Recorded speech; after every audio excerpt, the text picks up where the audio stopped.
예진과 남편 종수의 시작은 참으로 낭만적이었습니다.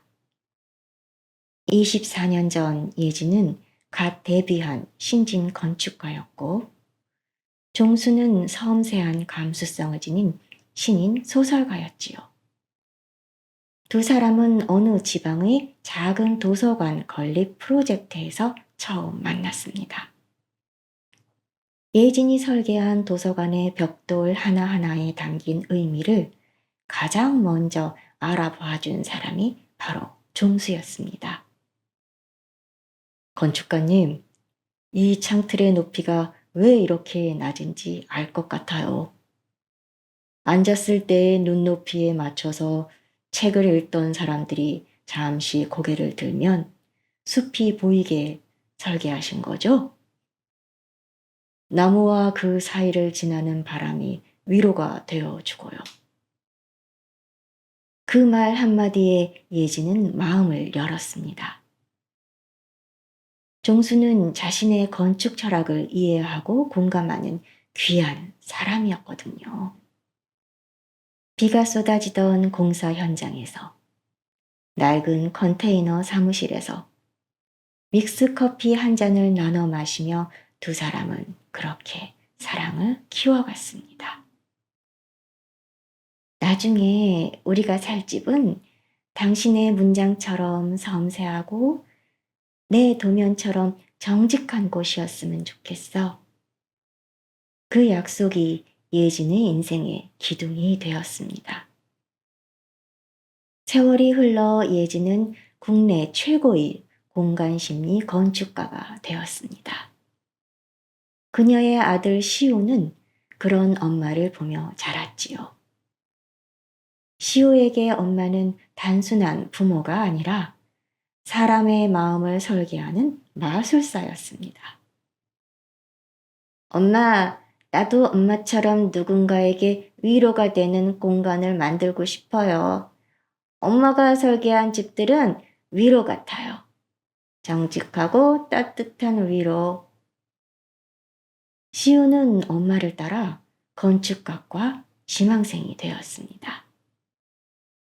예진은 아들의 꿈을 응원하며 자신의 모든 기술을 집대성한 작품인 가장 아늑한 모델하우스를 설계했습니다. 언젠가 시우에게 물려줄 최고의 교과서가 되길 바라는 마음이었지요. 그런데 최근 남편 종수는 지독한 슬럼프에 빠져 있었습니다. 소설이 써지지 않아 극도로 예민해진 남편을 위해 예진은 통큰 제안을 했습니다.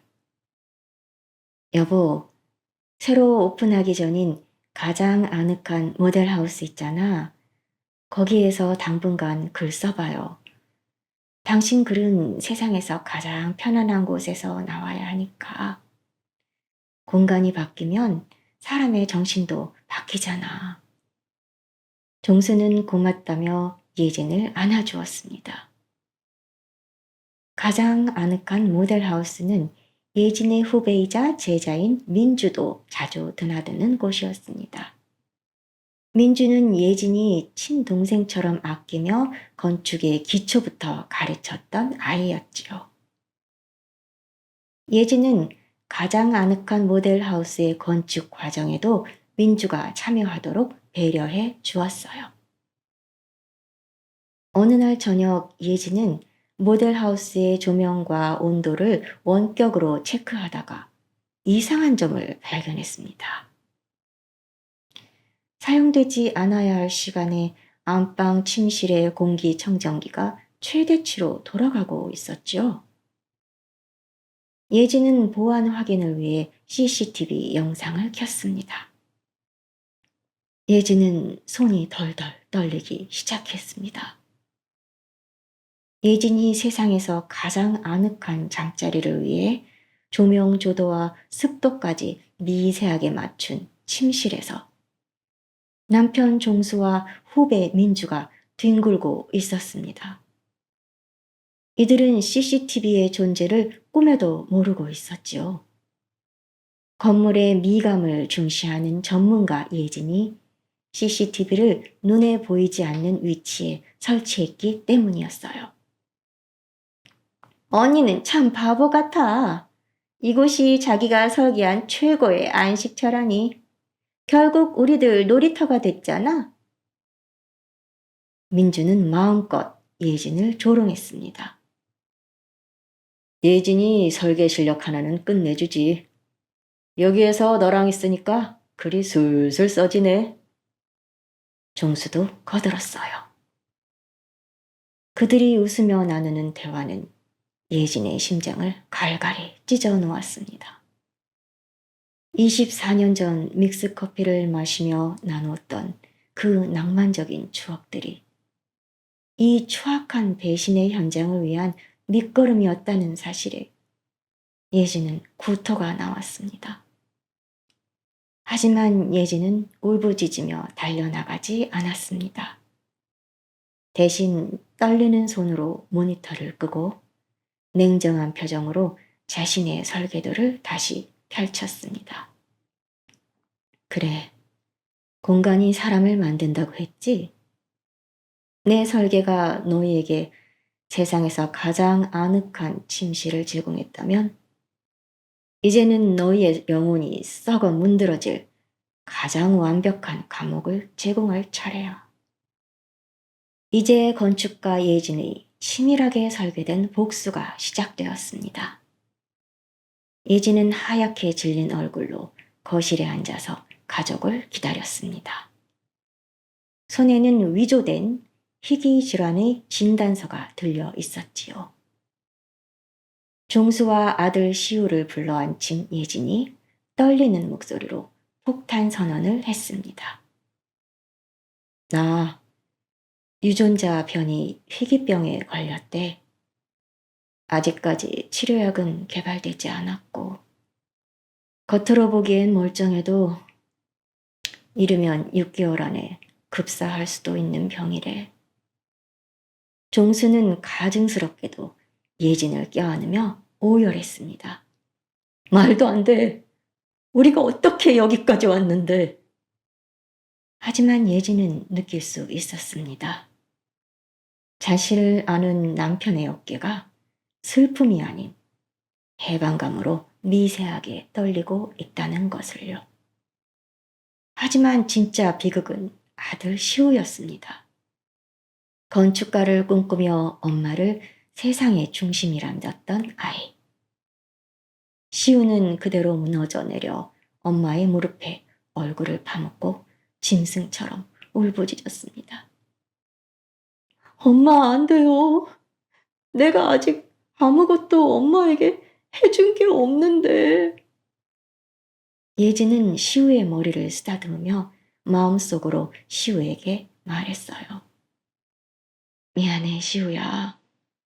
너를 속이는 이 시간이 엄마에겐 가장 큰 지옥이야. 하지만 이렇게 해야 저 괴물들을 완벽하게 해치울 수 있어. 재산 정리를 하자는 종수에게 예진은 마지막 소원을 말했습니다. 종수 씨, 나 죽으면 당신이 슬픔에 무너질 거 알아. 하지만 나에 대한 추모는 잠시만 해줘. 내가 온 힘을 다해 당신을 위한 안식처, 나를 위한 역작을 지을 거야.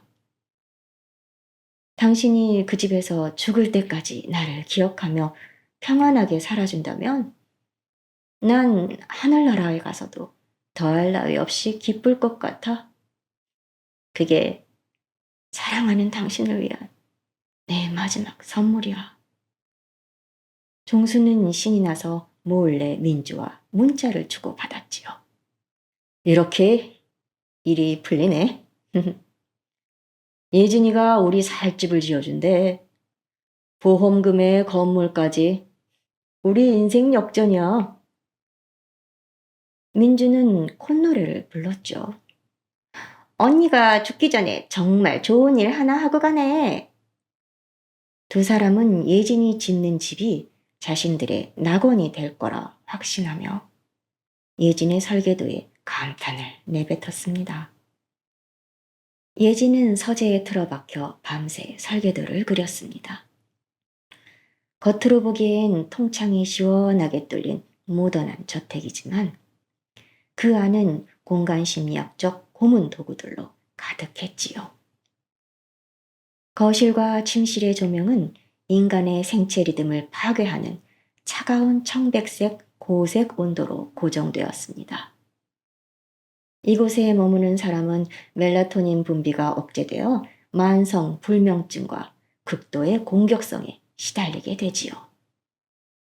그리고 바닥의 수평을 육안으로는 절대 알 수 없을 만큼 미세하게 기울였습니다.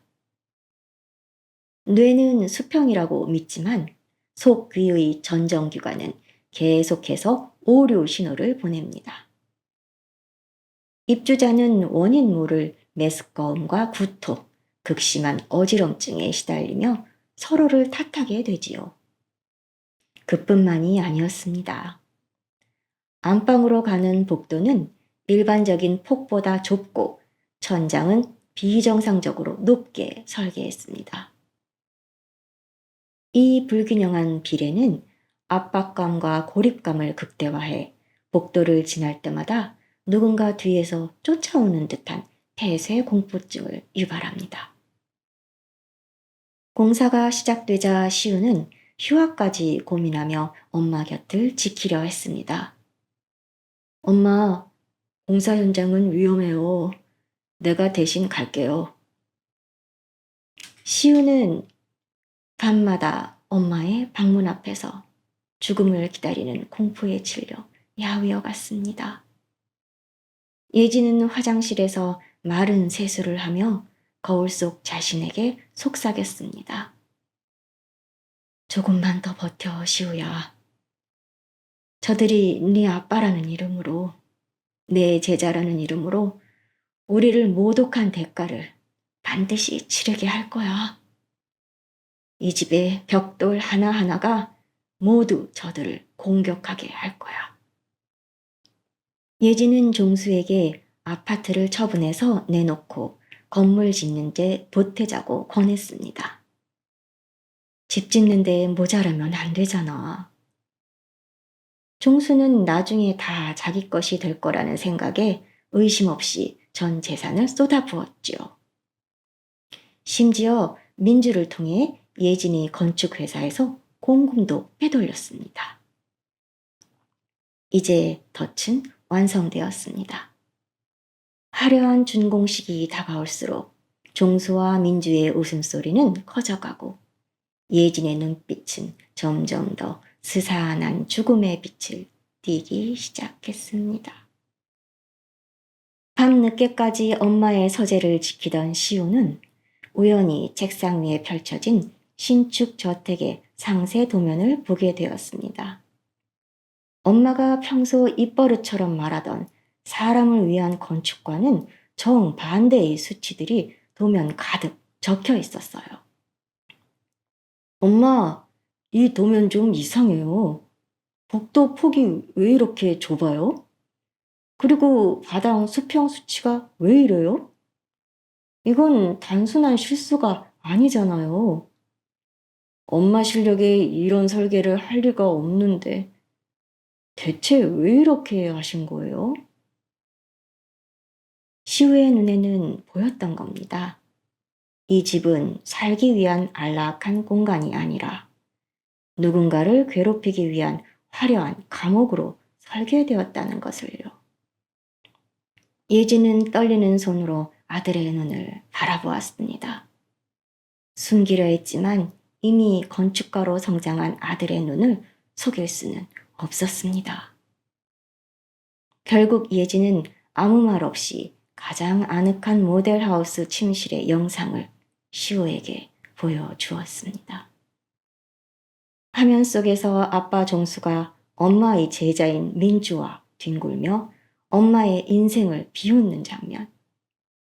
시우는 그대로 굳어버렸습니다.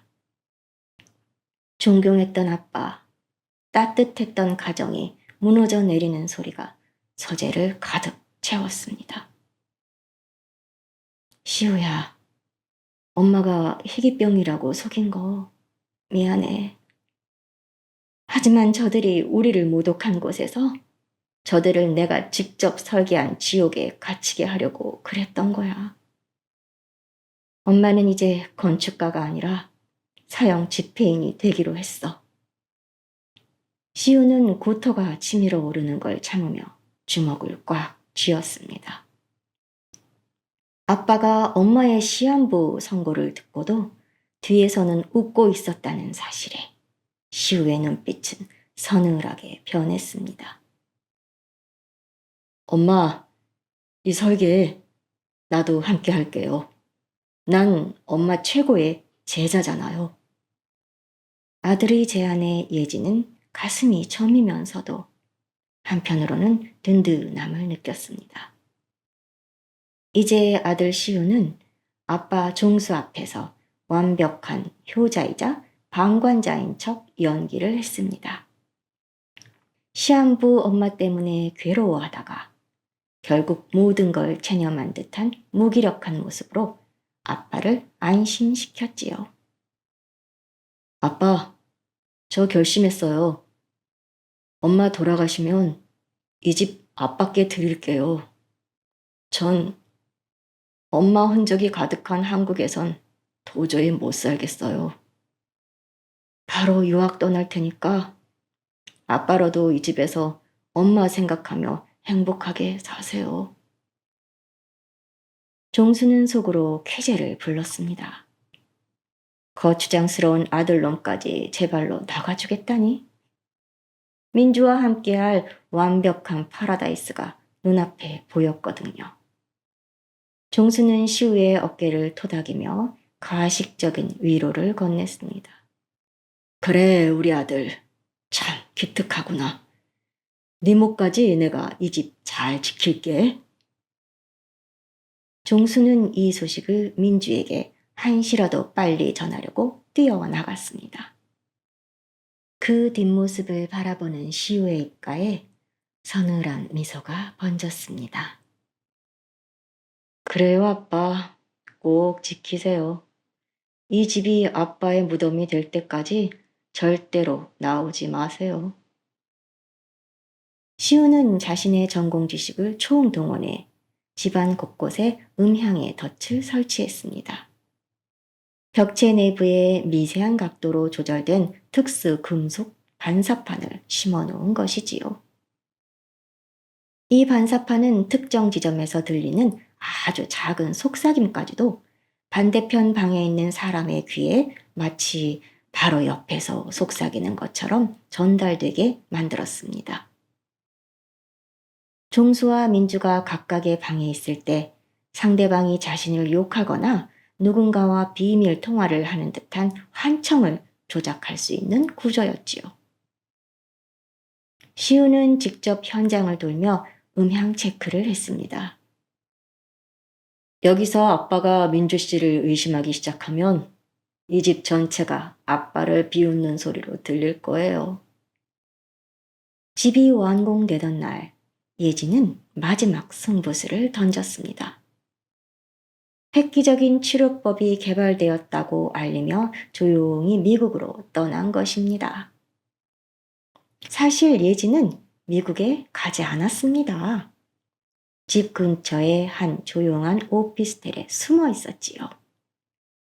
그리고 한 달 뒤, 종수에게 청천벽력 같은 소식이 전달되었습니다. 강예진 씨가 면역력 저하로 인한 급성 전염병으로 사망했습니다.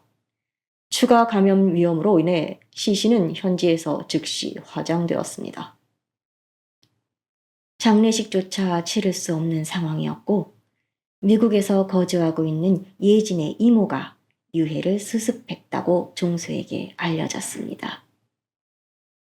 시우는 급하게 미국으로 출국하겠다고 아빠에게 말했습니다. 물론 시우는 미국이 아닌 엄마의 거처로 옮겼을 뿐이었지요. 종수는 가증스럽게도 눈물을 훔치며 시우를 안았습니다. 그리고는 곧바로 민주에게 달려갔지요. 이제 정말 우리 세상이야.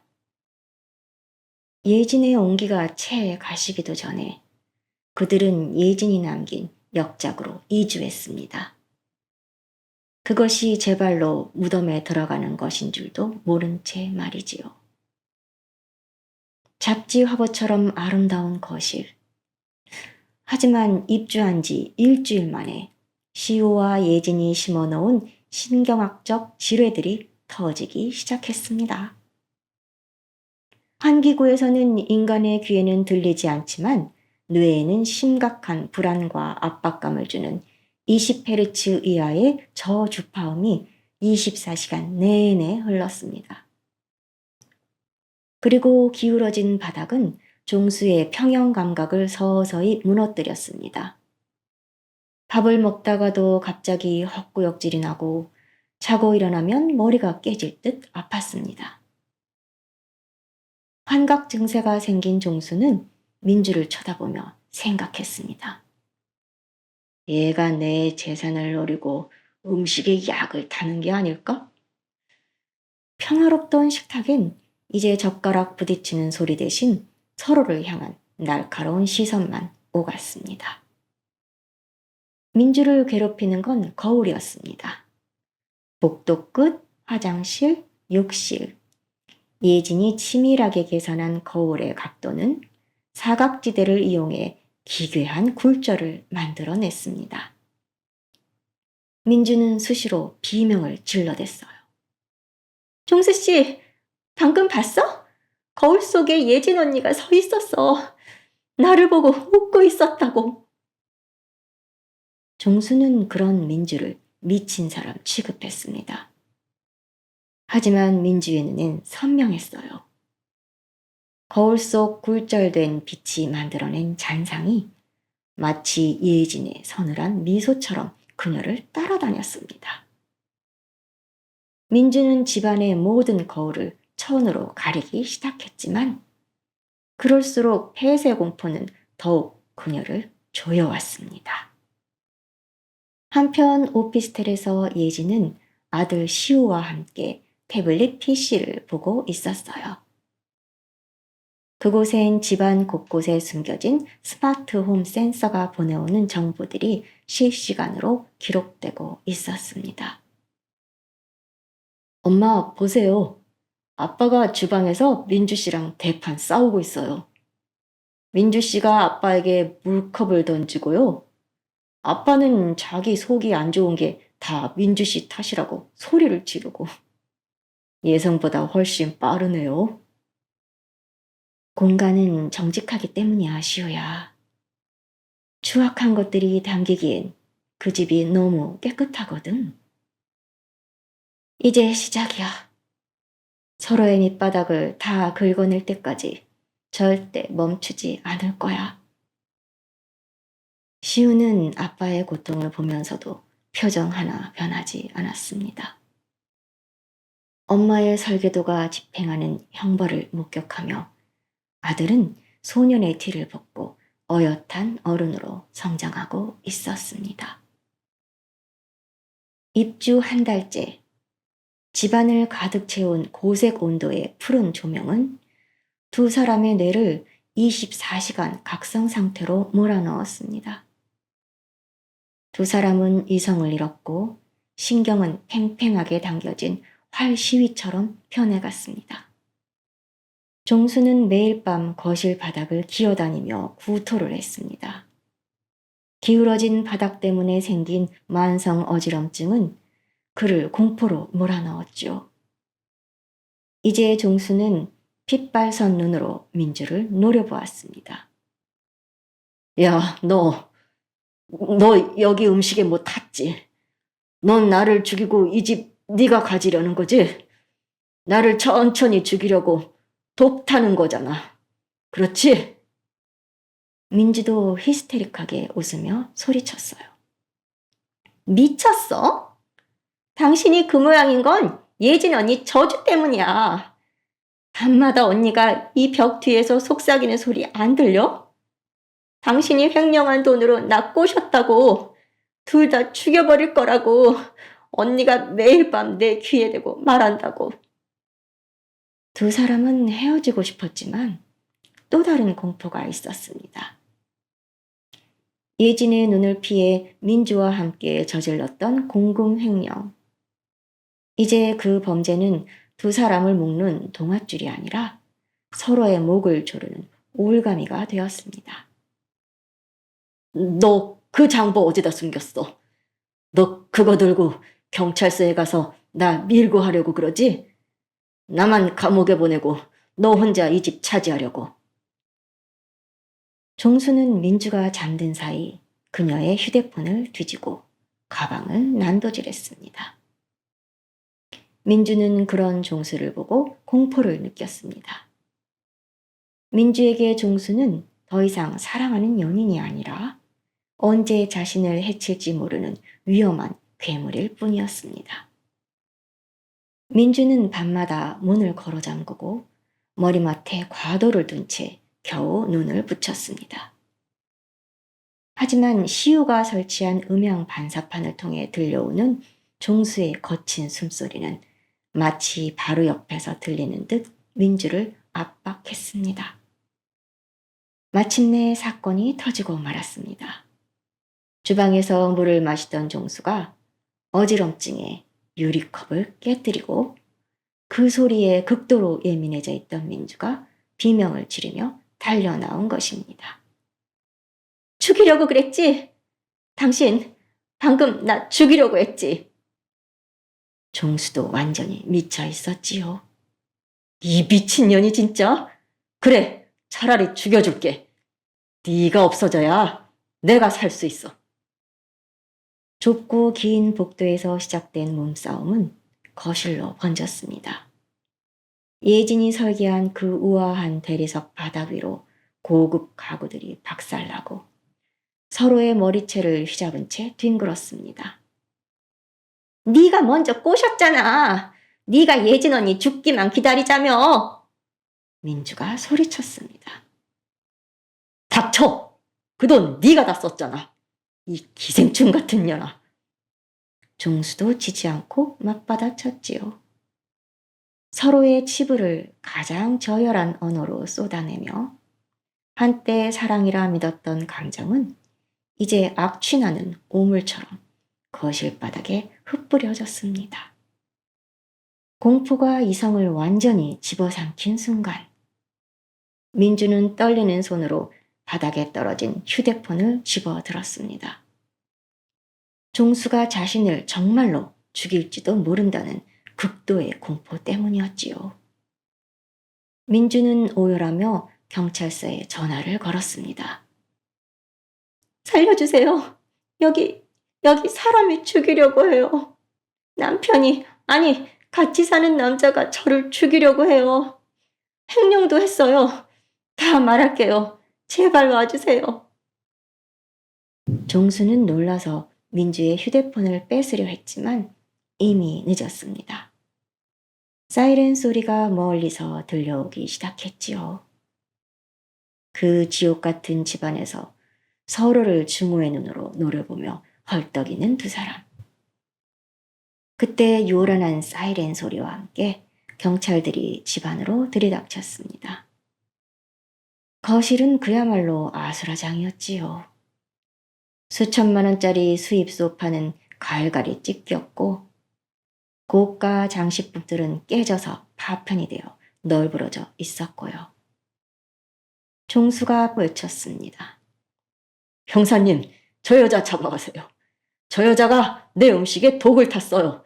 나를 죽이고 이 집을 빼앗으려고 했다고요. 민주도 머리카락이 사한발이 된 채 비명을 질렀지요. 아니에요. 이 인간이 횡령한 거 들킬까봐 나를 입막음하려고 때린 거예요. 이 집은 원래 예진 언니 거란 말이에요.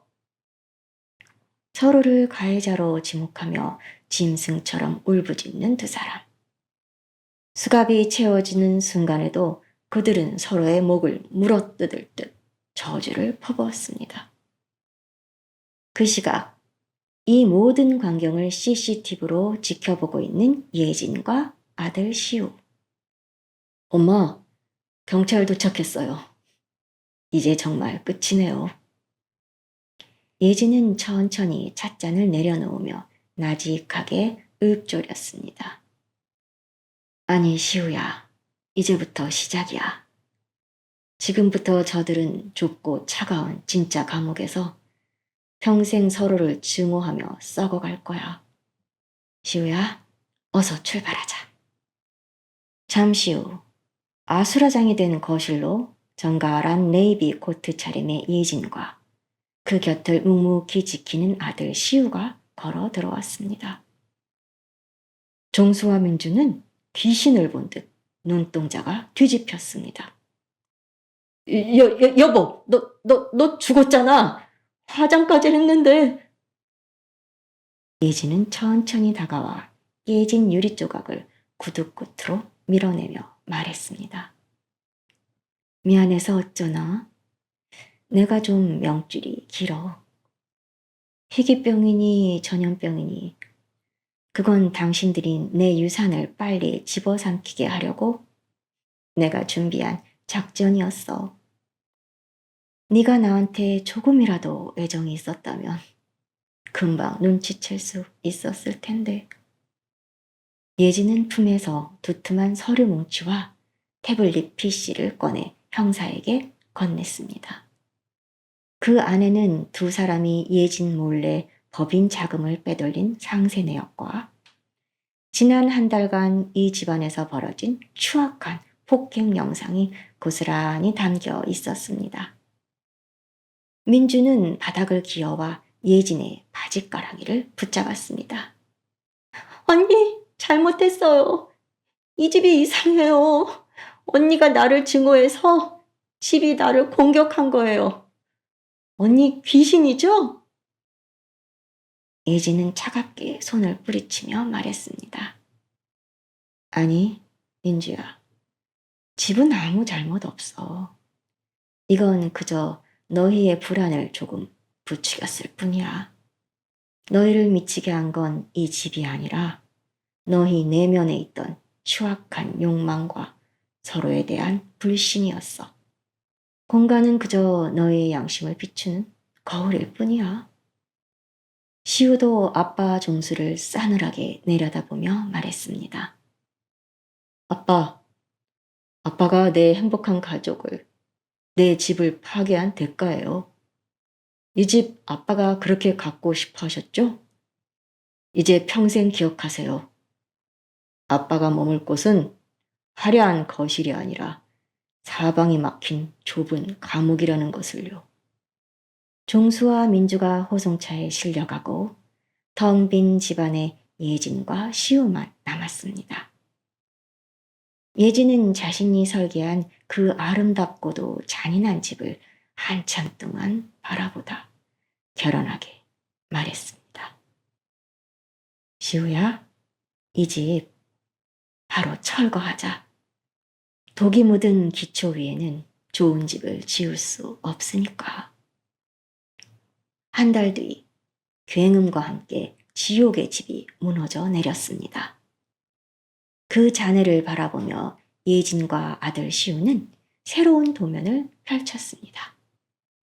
그곳에 세워질 건물은 배신당한 이들을 위한 심리치유센터 안식. 무너진 벽돌 위로 따뜻한 오후 햇살이 내리쬐고 예진은 아들의 손을 꼭 잡았습니다. 24년 전 비 내리는 공사 현장에서 가졌던 그 순수한 열정이 이제서야 비로소 정직한 결실을 맺으려 하고 있었습니다.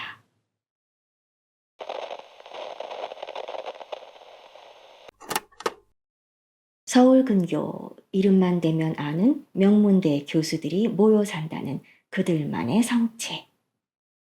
그곳에서도 가장 크고 고급스러운 저택이 바로 오학수와 권매자 부부의 집입니다. 담장 위로 흐드러진 장미, 창문 너머로 보이는 빼곡한 고서들. 사람들은 말했지요. 저 집 자식들은 전생에 나라를 구했지. 저런 부모 밑에서 태어났으니. 하지만 여러분, 그 완벽하게 닦인 대리석 바닥 밑에 얼마나 지독한 오물이 고여 있는지 아십니까? 이 집 주인인 학수와 매자에게 인생은 오직 A 플러스 뿐이었습니다. 그들에게 가족이란 사랑을 나누는 공동체가 아니라 남들에게 보여줄 최고급 컬렉션이었지요. 큰딸 민지는 부모의 뜻대로 의과대학에 진학하여 완벽한 트로피가 되었지만 작은 아들 민주는 달랐습니다. 민주는 공부보다 힙합을 더 좋아했습니다. 부모에겐 그저 저렴하고 천박한 소음일 뿐인 그 음악이 민준에겐 유일한 숨구멍이었지요. 하지만 아빠 학수는 민준이 헤드폰을 쓰고 있는 꼴을 단 1초도 견디지 못했습니다. 민준의 방문을 발로 차고 들어온 학수는 민준의 헤드폰을 바닥에 내동댕이 쳤습니다. 그리고는 씩씩거리며 아들 민준의 멱살을 잡고 흔들었어요. 이 쓰레기 같은 소음이 밥 먹여주냐? 내 집안에서 이런 천박한 짓거리를 해? 너 같은 돌연변이가 어떻게 우리 가문에서 태어났는지 난 아직도 그 산부인과 의사를 고소하고 싶은 심정이다. 그런 민준에게 유일한 위안은 친구 인헌이었습니다. 인헌은 재래시장에서 반찬 장사를 하는 호르몬이 밑에서 자란 그야말로 학수가 말하는 천민의 자식이었지요. 하지만 아이러니하게도 인헌은 학수조차 경탄할 정도의 천재였습니다. 학수는 아들 민준을 사람 취급도 안 하면서 인헌이 집에 오는 날만큼은 유난히 친절해졌습니다. 인헌이 민주의 공부를 도와주러 온 날, 민준의 엄마 매자는 고급 수입 찻잔에 차를 내오며 인헌을 위아래로 훑어보았습니다. 입으로는 웃고 있었지만 눈은 굳어 있었지요. 인헌이 신은 낡은 양말과 소매 끝이 다른 점퍼를 보며 매자는 대놓고 손수건으로 코를 막았습니다. 매자는 가식적인 미소를 지었지만 목소리는 경멸로 가득 차 있었지요. 어머, 인헌아, 오늘도 우리 민준이 공부 가르쳐 주러 왔니? 고맙구나.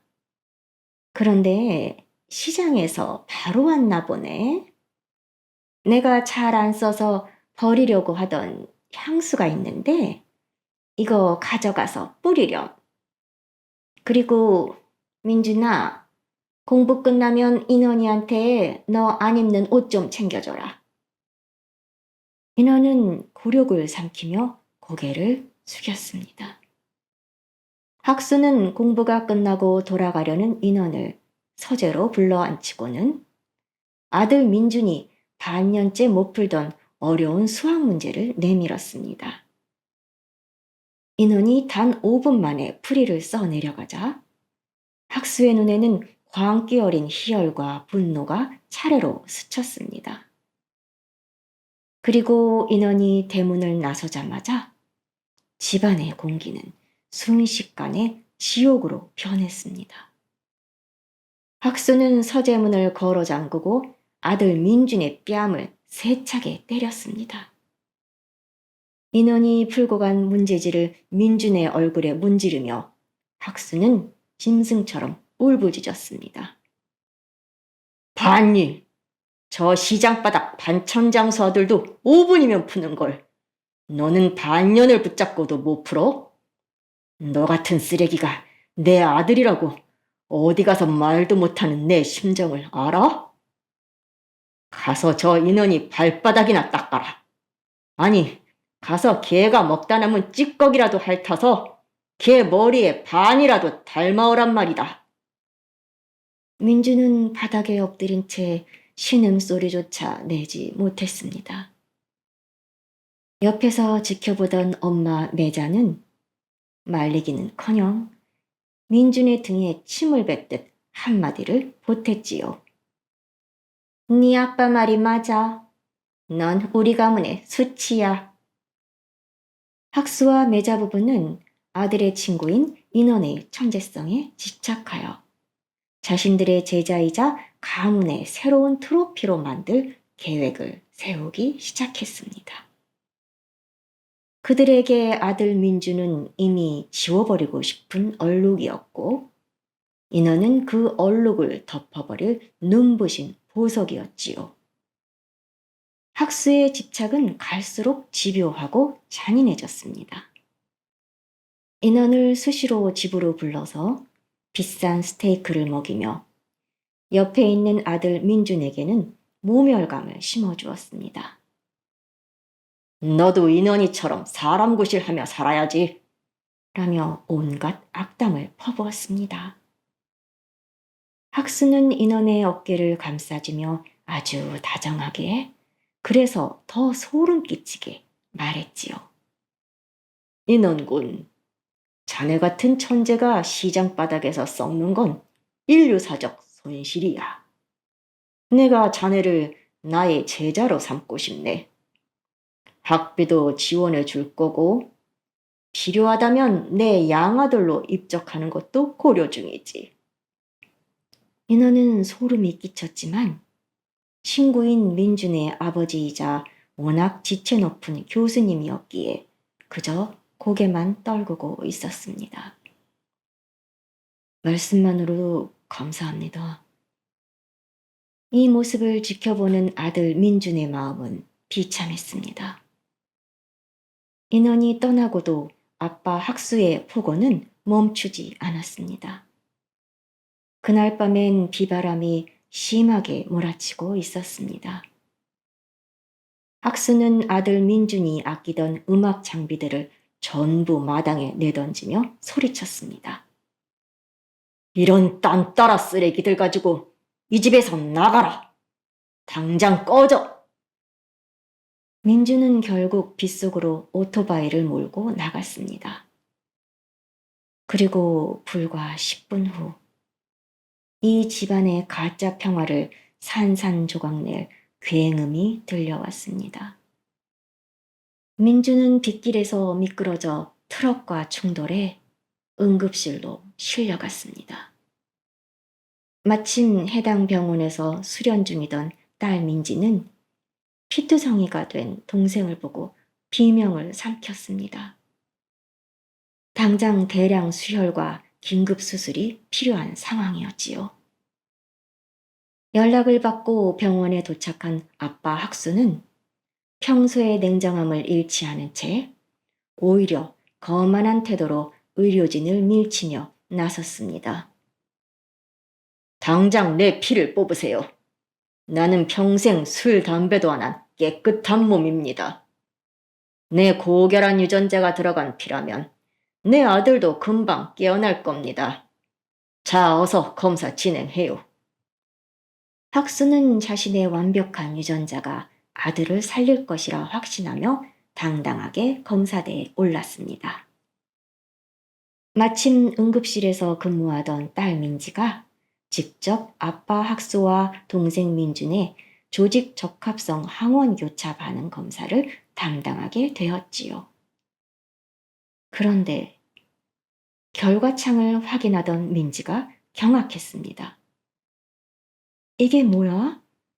어떻게 아빠랑 민준이 조직 적합성이 0%일 수 있지? 아무리 안 맞아도 부모 자식 간이면 최소한 절반은 맞아야 하는데? 이건 생판 남보다도 못한 수치야.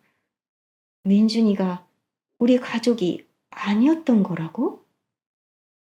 동생 민준이 친동생이 아니라는 의학적 확신이 들자 민지의 머릿속엔 아빠가 최근 자신에게 맡겼던 일이 떠올랐습니다.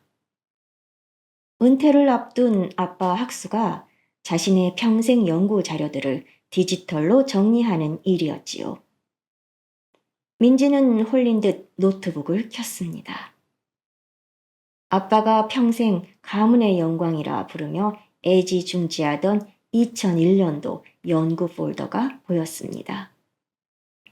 민지는 연구 폴더를 제쳐두고 동생이 태어난 그 해의 다른 기록들을 뒤지기 시작했습니다.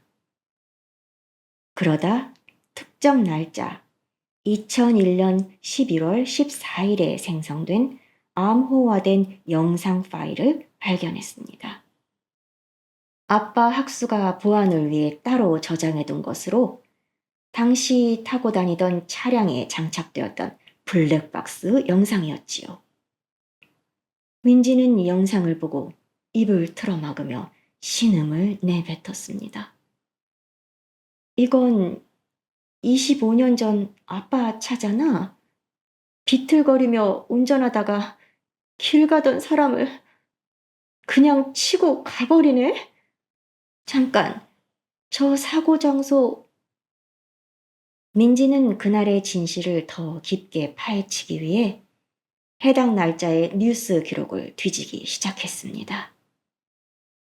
그러다 민지는 한 방송사의 음주운전 사고 관련 프로그램에 짧게 삽입된 피해자 유가족 인터뷰 영상을 발견했습니다. 인터뷰 속 여성이 아기를 품에 안고 오열하며 말했습니다. 우리 남편은 버버씨도 살 만큼 착실한 사람이었어요. 어떻게 사람을 치고 죽어가는 사람을 내버려 두고 그냥 도망갈 수가 있어요? 이제 남겨진 우리 아들 인원이는 어떡해요? 갓 태어난 우리 불쌍한 인원이는 아빠 얼굴도 모르고 자라게 생겼는데 제 남편을 치고 도망간 운전자분 제발 자수해 주세요. 제발. 민지가 바닥으로 무너지듯 주저앉으며 신음했습니다. 인원이? 저 아기가 민준이 친구 그 인원이야? 그럼 아빠가 25년 전에 죽인 사람이 아빠가 천재라고 치켜 세우며 아들 삼으려고 하는 인원이의 친아빠라고? 세상에 어떻게 이런 일이 있을 수가 있지? 아빠, 당신은 대체 어떤 괴물인 거야? 민지는 구역질이 올라오는 것을 참았습니다. 아빠는 살인마였고 그 죄를 덮기 위해 권력을 이용했던 것입니다. 한편 응급실 밖에서 결과를 기다리던 학수와 매자 부부에게 의사는 담담히 검사 결과를 설명했습니다. 학수는 결과지를 확인하고는 오히려 웃음을 터뜨렸지요. 하하하, 그럼 그렇지. 저런 멍청하고 천박한 놈이 내 몸에서 나왔을 리가 없지. 역시 내 유전자는 완벽했어. 저건 그냥 25년 전에 병원 놈들이 실수로 던져준 불량품이었던 거야. 학수는 수술실 안에서 사경을 헤매는 민준을 보며 단 한 방울의 눈물도 흘리지 않았습니다. 오히려 이제야 저 쓰레기를 치울 명분이 생겼군 라며 희열을 느꼈지요. 매자는 그 길로 민준이를 낳았던 산부인과 전문 병원으로 달려갔습니다. 원무과에서 25년 전 기록을 찾아 민준과 같은 날 태어난 아이들을 확인했어요. 그리고 그 명단 끝에서 매자는 탄성을 질렀습니다. 바로 남편 학수가 그토록 찬양하던 천재 인원의 이름이 있었습니다. 매자는 인원의 이름을 손가락으로 훑으며 광기 어린 눈빛으로 중얼거렸어요. 인원이, 그래, 인원이었어. 어쩐지 그 시장 바닥에서 자란 아이의 머리가 그렇게 좋을 리가 없지. 그게 다 나와 내 남편의 피를 이어받아서였던 거야. 내 진짜 아들이 바로 옆에 있었는데 저런 가짜를 끼고 25년을 살았다니. 민준아, 넌 이대로 죽어주는 게 나를 돕는 거란다. 아빠의 진실을 알게 된 딸 민지는 더 이상 망설이지 않았습니다. 수술실에서 사경을 헤매는 민준을 버리다시피 하고 진짜 아들을 찾겠다며 날뛰는 부모의 모습에서 민지는 사람이 아닌 악마의 얼굴을 보았기 때문입니다. 민지는 부모가 인원에게 손을 뻗기 전에 먼저 움직였습니다. 아버지의 비밀 폴더에서 복사한 뺑소니 영상과 친자 확인 서류를 들고 인원의 낡은 옥탑방으로 향했습니다. 모든 진실을 마주한 인원의 눈에선 피눈물이 흘러내렸습니다. 인원은 노트북 영상 속 자신의 아버지를 치고 달아나는 학수의 차를 보며 주먹을 꽉 쥐고 조용히 말했어요. 그러니까 나를 천재라며 양아들 삼겠다던 그 사람이 내 친아버지라는 거네요. 25년 전 우리 아버지를 길바닥에 내팽개치고 도망간 그 살인마가 내 친아버지라는 거네요. 민지가 인원의 손을 잡으며 결연하게 말했어요. 미안해, 인원아. 우리 부모님은 사람이 아니야. 그들은 너를 아들로 사랑하는 게 아니라 자신들의 오만을 증명할 완벽한 도구로 보는 거야. 나랑 같이 그들의 가면을 벗겨내자. 내가 도와줄게. 인어는 분노로 온몸을 떨었지만 이내 냉정을 되찾았습니다. 인원에게 진짜 부모님은 자신을 위해 시장에서 손이 다 부르트도록 반찬을 만들어 키워주신 지금의 어머니뿐이었어요. 그날 밤 인어는 시장 일을 마치고 돌아와 고단하게 잠든 어머니의 거친 손을 잡았습니다.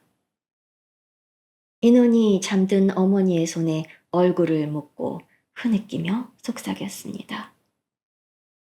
어머니, 그동안 죄송했어요. 아버지 죽인 놈이 누군지도 모르고 살인마 밑에서 공부나 하고 있었어요. 어머니, 그 인간들이 앗아간 어머니의 25년, 제가 다시 찾아올게요. 지옥이 있다면 제가 그 사람들 손잡고 직접 뛰어들 거예요. 어머니는 이제 제 뒤에서 편히 계세요. 인어는 민지와 함께 치밀한 작전을 짰습니다. 악마들이 가장 기뻐할 때 가장 처절하게 추락시키기 위한 지옥의 시나리오였지요. 며칠 뒤 예상대로 학수와 매자 부부가 인원의 옥탑방으로 찾아왔습니다. 매자는 고급 실크 코트가 먼지에 닿을까 인상을 찌푸리면서도 인원을 보자마자 가식적인 눈물을 쏟아냈습니다. 매자가 인원의 손을 덥석 잡으며 말했어요. 인원아, 내 아들아, 내가 네 엄마다. 병원 놈들 실수로 우리가 떨어져 살았다니. 이 어미 가슴이 찢어지는구나.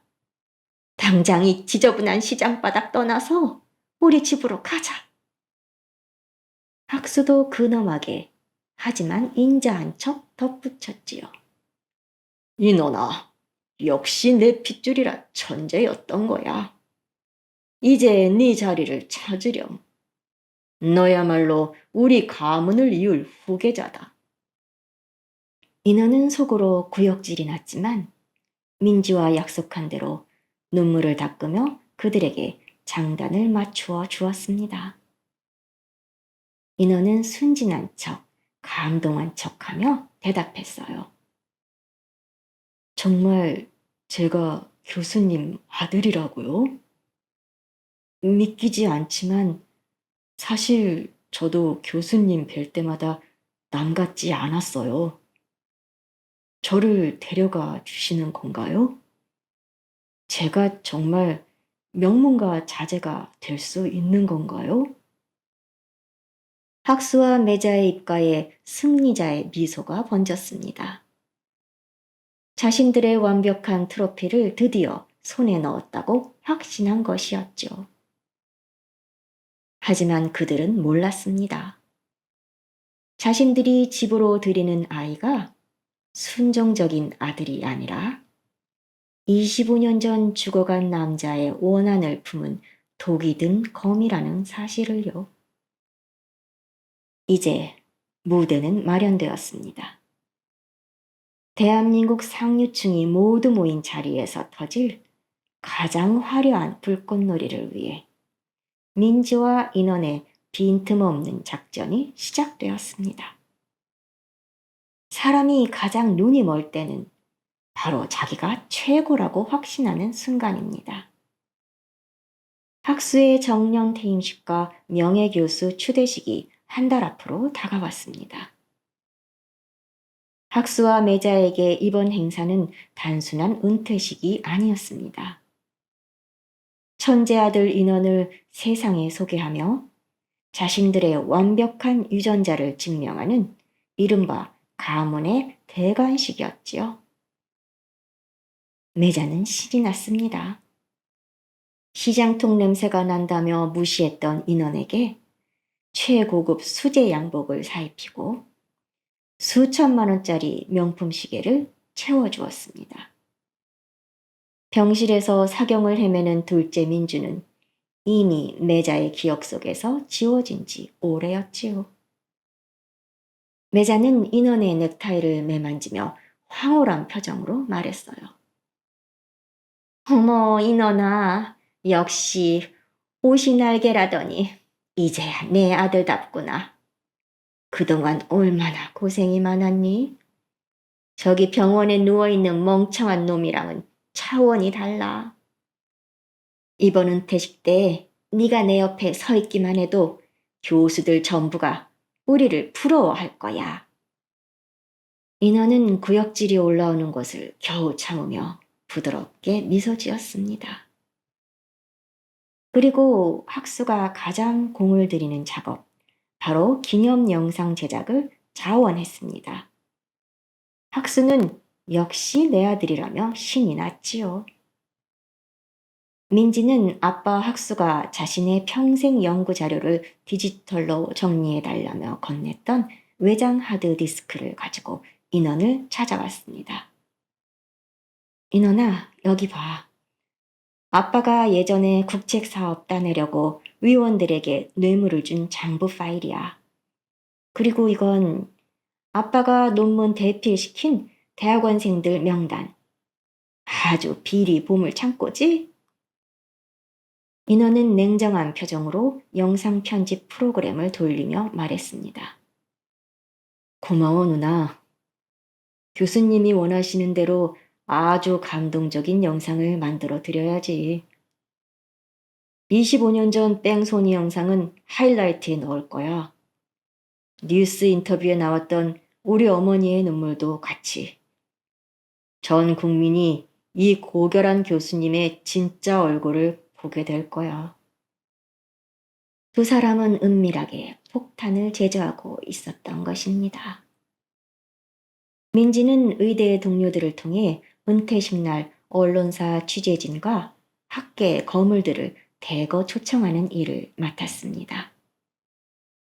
천재 교수의 숨겨진 아들이 나타난다는 떡밥을 던져서 판을 키웠지요. 한편 학수는 은퇴식 날 발표할 연설문을 직접 작성하며 자아도취에 빠져 있었습니다. 허허, 내 인생이야말로 완벽하지. 살인이라는 얼룩도 내 권력과 인맥을 이용해서 다 지웠고, 잃어버린 내 천재 아들도 찾았고, 이번 은퇴식은 내 위대한 제국의 정점이 될 거야. 학수는 인원이 준비하는 영상이 자신을 찬양하는 위인전인 줄로만 알고 있었습니다. 인원은 은퇴식 전날 밤 시장으로 어머니를 찾아가 따뜻한 새 옷을 선물하며 마지막으로 다짐했습니다. 어머니, 내일 드디어 아버지를 죽인 범인이 잡힐 거예요. 아버지를 억울하게 죽인 사람들, 내가 다 무릎 꿇릴 거예요. 내일은 어머니에게도 아주 특별한 날이 될 거예요. 드디어 결전의 날. 대한민국 상위 0.1%가 모인 초호화 호텔 연회장은 클래식 선율과 웃음소리로 가득 찼습니다. 학수와 매자는 세상에서 가장 행복한 부모의 얼굴로 단상 위에 올랐습니다. 학수는 지금 세상에서 가장 자애로운 아버지의 얼굴을 하고 있었습니다. 학수가 근엄한 목소리로 입을 열었습니다. 존경하는 내빈 여러분, 저는 오늘 평생 일구온 학문적 성취보다 훨씬 더 귀한 기적에 대해 말씀드리고자 합니다. 하늘은 제 은퇴를 앞두고 25년 전 잃어버렸던 제 혈육, 인원이를 저에게 돌려주셨습니다.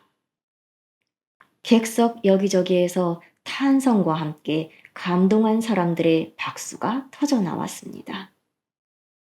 학수는 흥분해서 말을 이어갔어요.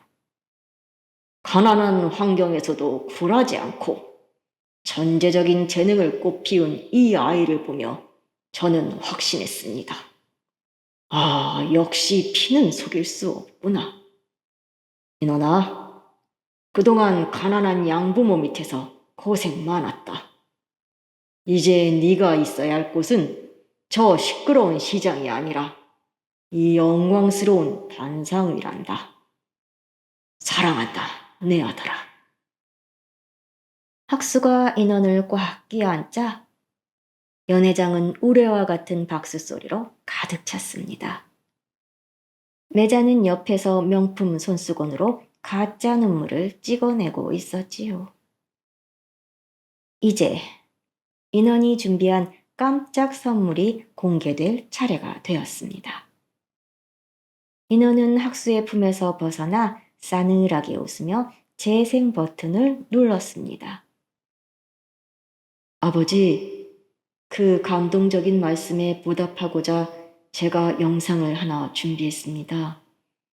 저의 진짜 뿌리와 아버지의 위대한 업적이 담긴 기록입니다. 다 함께 보시죠. 조명이 꺼지고 대형 스크린에 영상이 흘렀습니다. 처음엔 학수의 젊은 시절 사진들이 나오더니 갑자기 화면이 지지직거리며 25년 전 뺑소니 블랙박스 영상으로 바뀌었습니다. 컴컴한 새벽에 지그재그로 운전하던 학수의 차가 한 남자를 들이받습니다.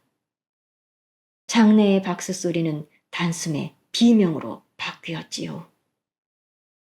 차에서 비틀거리며 내린 학수가 쓰러진 남자를 확인하고는 구호 조치도 하지 않은 채 다시 차에 올라타 달아납니다.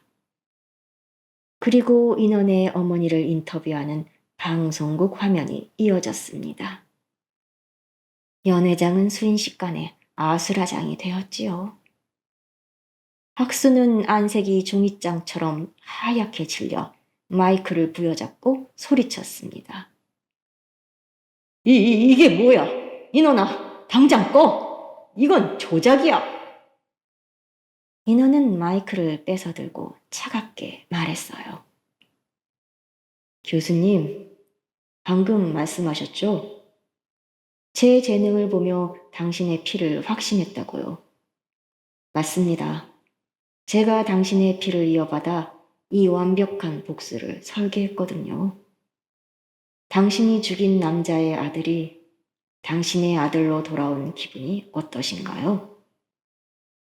학수는 공소시효가 끝났다며 발악했지만 민지가 가져온 살인죄 적용 자료와 최근의 뇌물 횡령 증거들 앞에 무너졌습니다.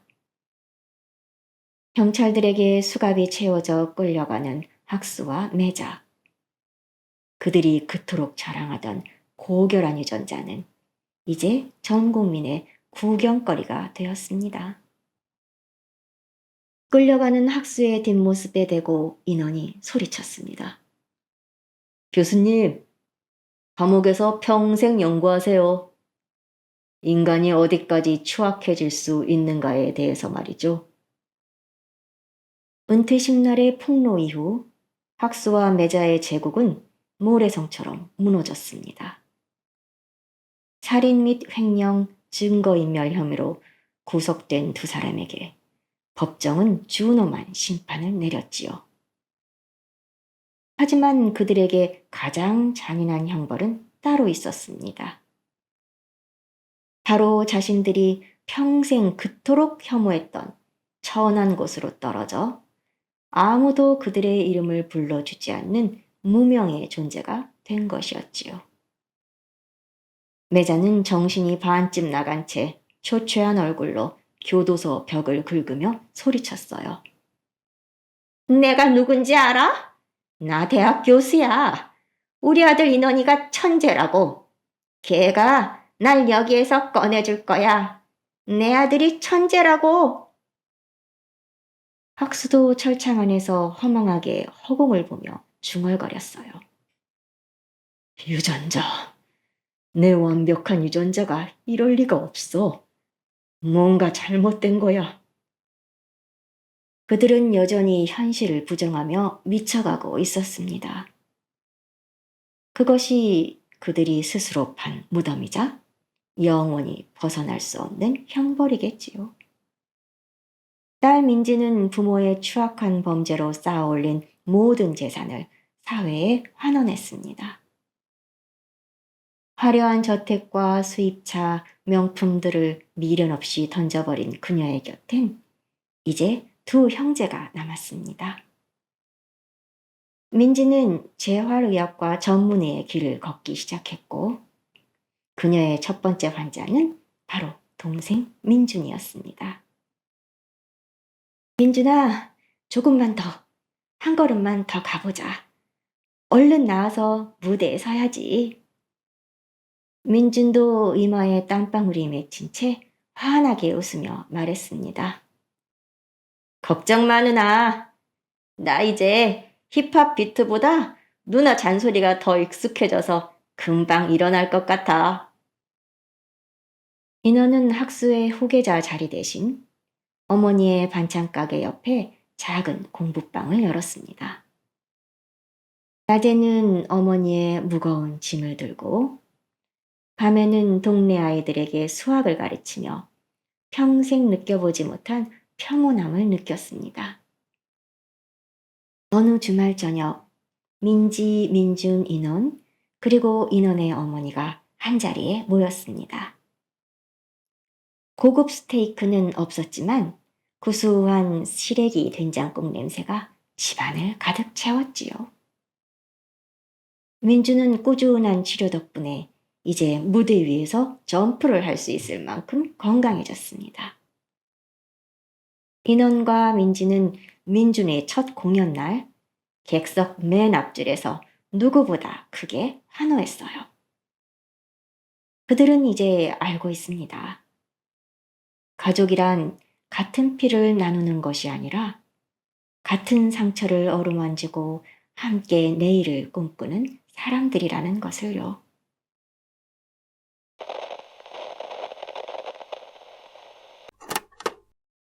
눈앞에 펼쳐지는 에메랄드 빛의 푸른 골프 코스와 울창한 숲, 그리고 최고급 대리석으로 번쩍이는 거대한 건축물까지. 대한민국 상위 1%를 위한 안식처라고 불리는 최고급 실버타운 그린헤이븐의 전경입니다. 고요한 클래식 음악이 흐르고 은발의 입주민들이 여유롭게 산책을 즐기는 이곳은 겉보기엔 그야말로 지상낙원 유토피아였습니다. 그리고 이 화려한 낙원에 입주한 4인방. 이들의 눈은 결코 평범한 노인들의 눈이 아니었습니다. 전직 강력계 형사로 평생을 범죄자만 쫓았던 72세 김철수. 우아한 말투 뒤에 사람의 심리를 송두리째 꿰뚫어보는 전직 심리학 교수 68세 박명숙. 평생 건설 현장을 진두지휘했던 불도저 같은 전직 대형 건설사 상무 65세 최두식. 그리고 강남에서 모르는 사람이 없는 유명 한정식당의 사장이었던 70세 이영희까지. 이 어마어마한 경력의 소유자들이 실버타운 식당에 모여 앉아 식사를 하던 어느 날이었습니다. 영희 씨가 젓가락으로 생선살을 툭툭 해집더니 미간을 잔뜩 찌푸렸습니다. 이것 봐요, 두식 씨. 이거 메뉴판엔 최고급 대구 요리라고 적혀 있는데 냉동 대구도 아니야. 기름치야, 기름치. 5성급 호텔 주방장이 요리한다더니 조미료만 잔뜩 들이부어서 눈속임을 해놨네. 먹는 거로 장난치는 놈들이 제일 나쁜 놈들인데 내가 한정식당을 운영해봐서 빤히 알거든. 건설사 상무였던 두식 씨도 맞장구를 쳤습니다. 음식만 문제인 줄 아세요? 저기 창밖을 좀 보세요. 이번에 새로 짓는 신축동 외벽 타일 붙이는 꼬락선이 좀 보시라고요. 저러다 겨울 돼서 얼어붙으면 타일이 통째로 쏟아져 내린다고요. 내 눈은 절대 못 속여요. 부실공사 냄새가 진동을 하네요. 여러분, 이들은 평생 각 분야에서 귀신 소리 듣던 분들인데 오죽하겠습니까? 다들 이상한 낌새를 채고 있을 때 심리학 교수였던 명숙 씨가 국화차를 우아하게 한 모금 마시며 거실의 입주민들을 살펴봤습니다. 그리고는 조용히 말했지요. 사람들 표정을 보세요. 다들 밥맛이 변하고 서비스가 예전만 못하다는 걸 느끼면서도 불만을 말하지를 못해요. 자식들한테 걱정 끼치기 싫거나 혹은 내 품위가 떨어질까봐 입을 닫고 있는 거지요. 집단 침묵의 전형적인 사례예요. 형사 출신 철수 씨는 낮고 서늘한 목소리로 목을 가다듬으며 말했습니다. 게다가 직원들 눈빛이 예사롭지 않아요. 노인들을 보살피는 눈이 아니라 감시하고 통제하려는 눈빛이에요. 그리고 어제 김 회장님 방에서 귀금속 금고가 통째로 없어졌다는 소문. 그거 절대 단순 분실 아닙니다. 범인은 내부에 있어요. 아니나 다를까 바로 그날 오후 사건이 터지고 말았습니다. 명숙 씨가 평생 보물처럼 여기던 남편의 유품인 다이아몬드 펜던트가 방에서 감쪽같이 사라진 것입니다. 명숙 씨는 즉시 관리실로 향했지요. 하지만 실버타운의 운영을 총괄하는 강 실장은 가증스러운 미소를 지으며 책상을 톡톡 두드리며 말했습니다. 아이고 교수님, 나이 드시면 깜빡깜빡 하시는 게 당연한 겁니다. 어제 산책로 걷다가 흘리신 거 아니에요? 저희가 보안 CCTV 다 확인해 봤는데 교수님 방에 들어간 사람은 아무도 없었습니다. 명숙 씨는 눈빛 하나 흔들리지 않고 냉정하게 가라앉은 목소리로 말했습니다. 강 본부장님, 내 기억력은 당신 직업윤리보다 훨씬 또렷해요. 당신들이 설치해둔 그 CCTV에 사각지대가 얼마나 많은지 내가 모를 것 같나요? 강 실장의 뻔뻔한 태도에 전직 형사 철수 씨의 피가 끓기 시작했습니다. 그날 밤 늦은 시각, 철수 씨는 보안실 근처를 배회하기 시작했지요.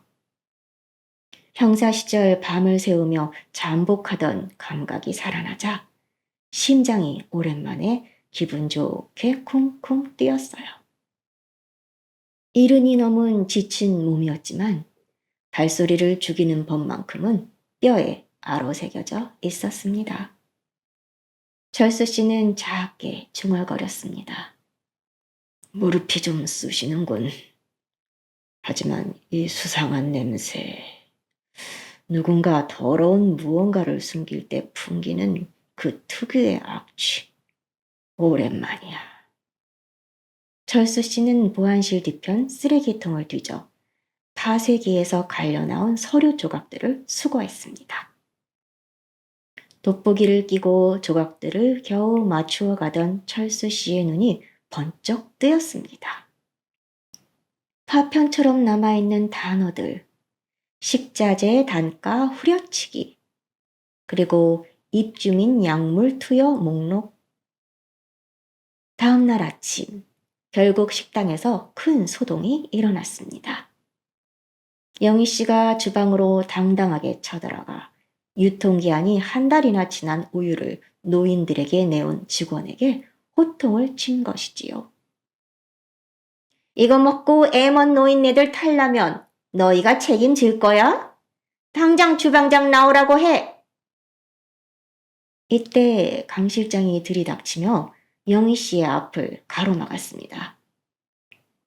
이영희 어르신, 자꾸 이러시면 곤란합니다. 최근 어르신 건강 차트에 치매 전조 증상이 있어서 정밀 검사가 필요하다고 적혀 있더군요.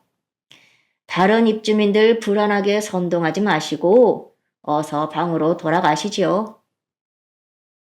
멀쩡한 사람을 치매 환자로 몰아세우는 강 실장의 악독한 모욕. 식당 한 구석에 모인 4인방의 눈빛은 완전히 달라졌습니다. 이건 단순한 반찬 투정이 아니었습니다. 노인이라는 이유로 짓밟히고 있는 인간의 존엄성에 대한 싸움의 시작이었지요. 전직 형사 철수 씨가 말했습니다. 저놈들 우리를 그저 벽에 똥칠하다 죽을 늙은이로 보고 있어. 우리가 누군지 똑똑히 보여줘야겠지요. 두식 씨도 맞장구 쳤어요.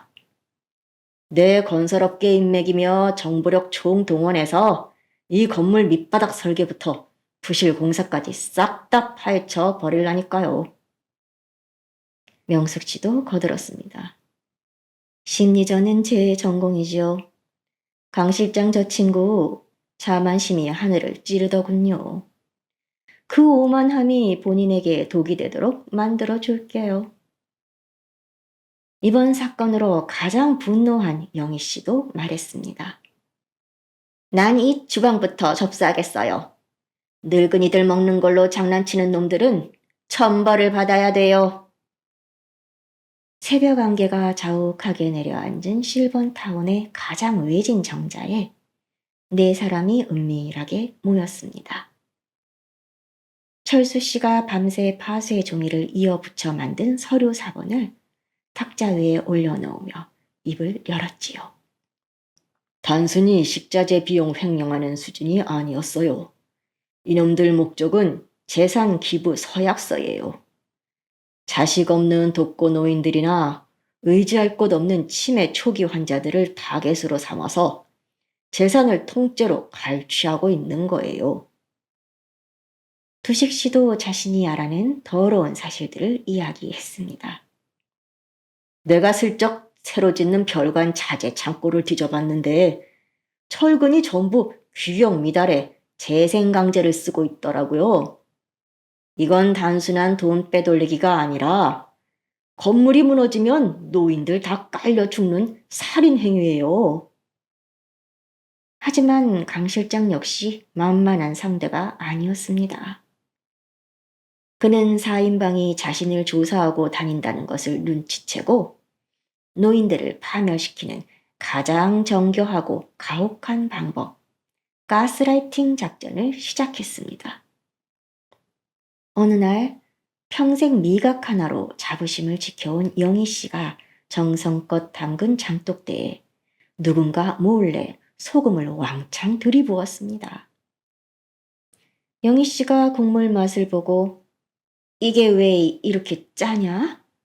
야, 소리를 지르자 기다렸다는 듯 직원이 다른 입주민들을 데려와 미리 바꿔치기한 정상 음식을 맛보게 했습니다. 그러더니 이렇게 말하는 겁니다. 어르신, 이건 전혀 안 짜요. 요즘 자꾸 입맛이 변하고 헛것을 보시는데 치매 검사가 정말 시급하시네요.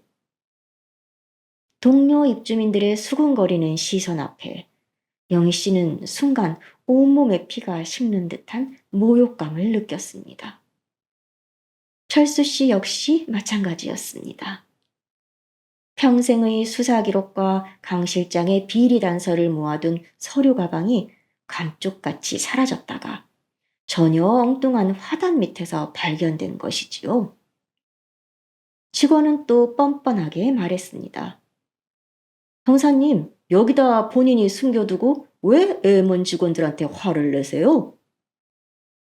비웃음 섞인 직원들의 시선이 칼날처럼 철수 씨의 가슴을 찔렀습니다.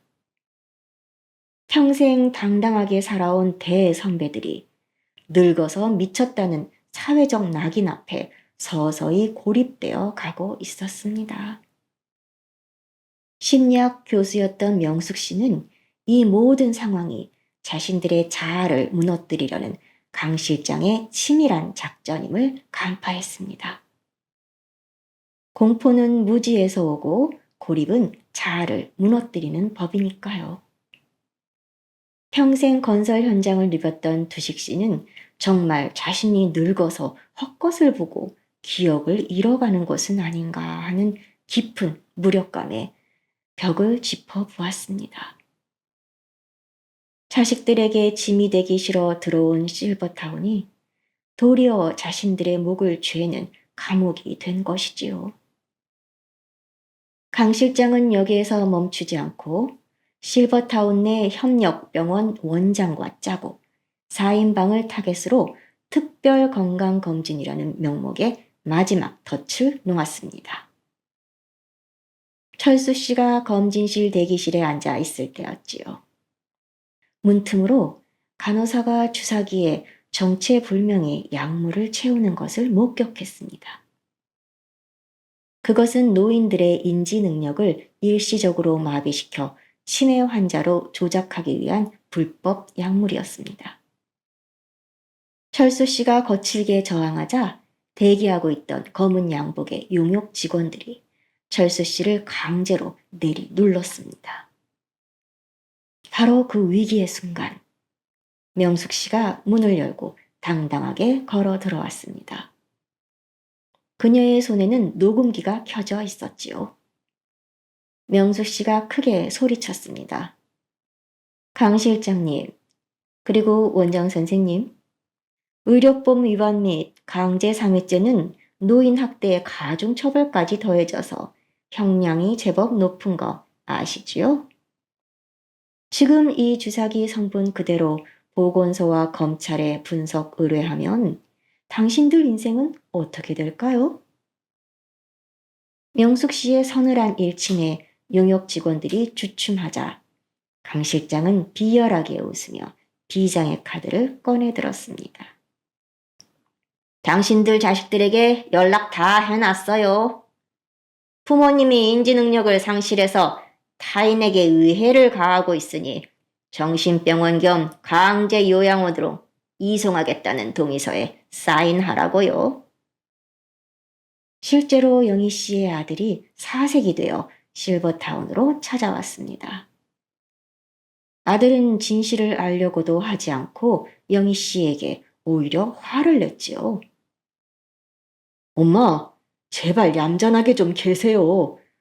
왜 자꾸 가만히 있질 못하고 사고를 쳐서 나를 이렇게 힘들게 만들어요. 평생 자식을 위해 영혼을 갈아넣으며 헌신했던 영희 씨는 세상에서 가장 믿었던 자식의 잔인한 불신 앞에 온 세상이 무너져 내리는 듯 했습니다. 텅 빈 방 안에서 불도 켜지 않은 채 홀로 어깨를 들썩이며 흐느끼는 영희 씨의 뒷모습은 차마 눈물 없이는 볼 수 없는 황혼의 슬픔이었습니다. 하지만 사냥꾼 4인방은 이대로 낙담하고만 있지 않았습니다. 그날 밤 철수 씨가 세 사람 앞에 낡은 가죽 수첩 하나를 꺼냈습니다. 그의 눈빛은 왕년의 강력계 형사반장의 눈빛으로 돌아와 있었습니다. 강 실장의 놈, 꼬리가 길면 밟히는 법이지요. 명숙 씨가 잃어버린 펜던트, 강 실장 개인 금고에 들어있을 거예요. 내가 저놈 비밀 금고 위치를 알아냈어요. 그리고 저놈이 과거 다른 실버타운에서도 똑같은 수법으로 노인들 재산을 갈취하고 강제로 행방불명시켜서 사망 처리했던 전과 기록도 전부 비밀 금고에 숨겨놓았을 거예요. 그것들만 가져오면 강 실장 무리의 범죄를 입증할 수 있어요. 그 말을 들은 두식 씨가 주먹을 불끈 쥐며 말했습니다. 내 인맥으로 저놈 뒤를 봐주고 있는 건설사 회장과 정치인이 누군지도 다 알아냈어요. 영희 누님, 울지 마세요. 이제부터는 저놈들이 도망치고 우리가 쫓는 거예요. 네 사람은 어둠 속에서 서로의 손을 포개어 맞잡았습니다. 그리고 나직이 외쳤습니다. 늙었다고 무시하지 마라. 우리가 겪어낸 세월이 너희의 얕은 탐욕보다 훨씬 깊다. 이제 본격적인 반격의 서막이 시작되었습니다. 강 실장의 압박도 더욱 심해졌습니다. 이제는 아예 눈을 가리고 이빨을 드러내며 물리적 폭력으로 변했습니다. 4인방의 방에 특별 방역을 핑계로 괴한들이 들이닥쳐 소지품을 죄다 뒤엎었고 외부와의 소통을 완전히 끊어놓기 위해 실버타운 전체에 고성능 전파 차단기까지 설치했습니다. 영희 씨는 강제 이송 동의서가 접수되었다는 통보에 식음을 전폐했습니다. 철수 씨는 보안팀에 의해 꼼짝달싹 못하게 방에 갇혔습니다. 평생을 가족을 위해, 나라를 위해 치열하고 당당하게 살아왔는데 내 인생의 끝이 이토록 허망한 감옥이란 말인가. 노년의 깊은 무력감이 온 방안을 짓눌렀지요. 하지만 철수 씨는 다시 용기를 내기로 했습니다. 일단 갇혀있는 방에서 나가야 했지요.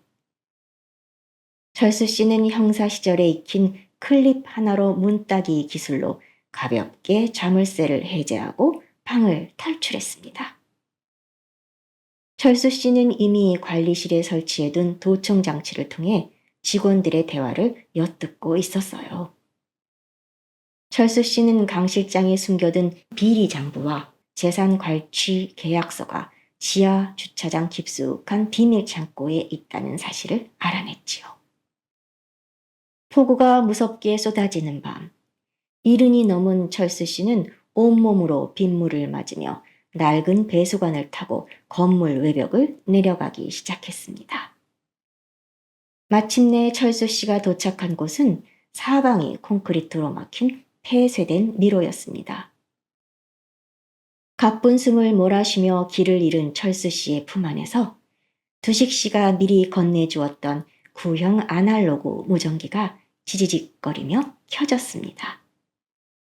전파 차단기도 뚫지 못하는 아날로그 주파수였지요.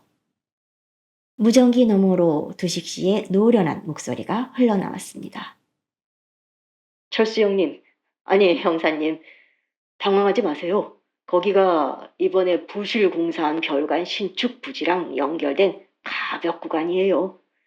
설계도상으로는 거긴 비어 있어요. 벽면 오른쪽에서 세 번째 타일을 두드려 보세요. 소리가 다를 거예요. 두식 씨의 정확한 설명에 따라 철수 씨가 타일을 두드리자 텅 빈 소리가 났습니다.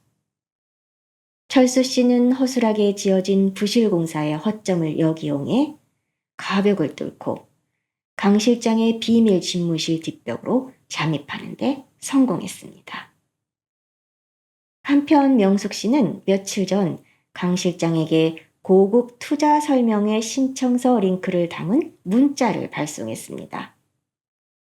욕심 많은 강 실장이 무심코 그 링크를 클릭하는 순간 강 실장의 스마트폰은 완전히 해킹되는 것이었지요.